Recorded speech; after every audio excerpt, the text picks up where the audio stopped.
In 1905, something unprecedented happened in East Africa.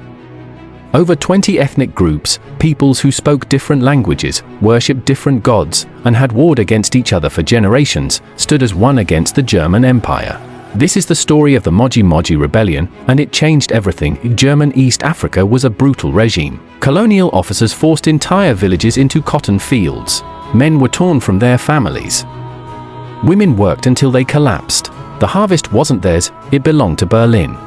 But oppression breeds resistance. A prophet named Kinjekitile Ngwale emerged from the Rufiji River basin with a message that spread like fire. Sacred water, Maji, would render German bullets harmless. It would turn their weapons to water. Was it literally true? For the first time, the Matumbi, Njindo, Pagoro, Zaramo, and dozens more saw themselves not as separate tribes but as one people facing one enemy. In August 1905, warriors uprooted cotton plants across the colony. They attacked German outposts. They burned the symbols of their subjugation. Germany responded with annihilation. Scorched earth warfare. They didn't just fight the rebellion, they starved it. Villages burned.